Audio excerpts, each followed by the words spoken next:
È arrivata stamani a Canicattì l'auto del giudice Livatino, esposta per la prima volta dal giorno dell'omicidio, ricordiamo era il 21 settembre del 90, nel cortile del Centro Culturale San Domenico in piazza Dante a Canicattì.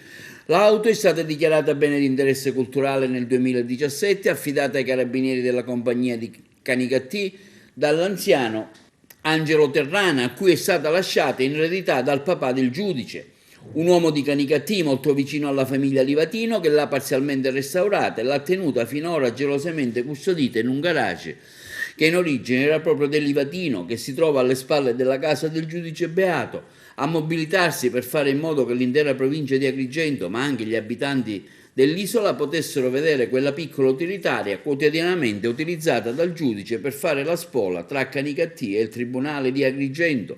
È stato il comandante della compagnia dell'Arma, il capitano Luigi Pacifico, e quella che è una reliquia civile che da oggi alle ore 11 nell'ambito del Festival della Legalità Collegamenti è stata esposta nel cortile del Centro Culturale San Domenico.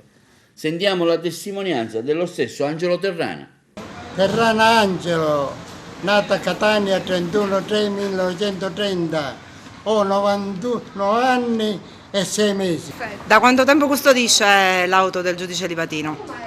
Di quando è morto, dopo qualche anno che è morto Rosario, suo padre, mi ha detto: se porti la macchina te la passiamo a nome tuo, però ci deve condurre con quella macchina di mio figlio.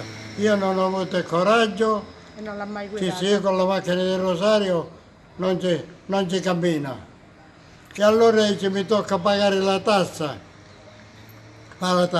Poi tutta la volta dice, la rottamiamo.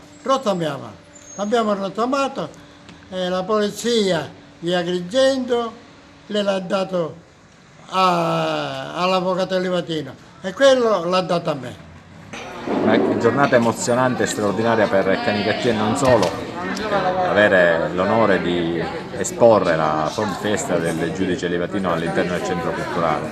Questo grazie alla generosità del signor Terrana e alla collaborazione dell'Arma dei Carabinieri ha reso possibile un sogno, perché pochi hanno avuto la possibilità di ammirarla in questi anni.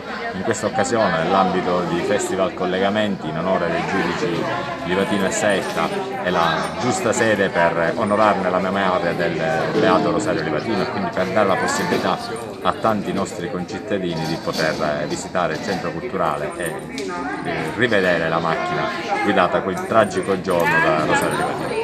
Sì, più che un simbolo direi che anche in sé per sé è un evento, perché è il testimone vero di quello che quella mattina del 21 settembre 1990 è successo in quella strada, la 640. È una cosa fortissima il vederla messa in uno spazio che è culturale, che è civico, che è sociale e speriamo che sia veramente da monito per chi la viene a visitare, del sacrificio di questo nostro concittadino che non è un eroe, cioè non deve essere un eroe, ci dovrebbe essere esempio di normalità, sperando che qualcuno e noi tutti possiamo prendere la sua strada, la sua via, cioè quella della giustizia, della legalità. Noi facciamo questo festival apposta, è il secondo anno di Festival di Collegamenti che per il secondo anno punta sull'arte, sulla cultura, sugli eventi, per aprire le menti delle persone, e sicuramente quella di Rosario Livatino era una mente apertissima ed era così aperta da essere così generosa da dare la vita per noi.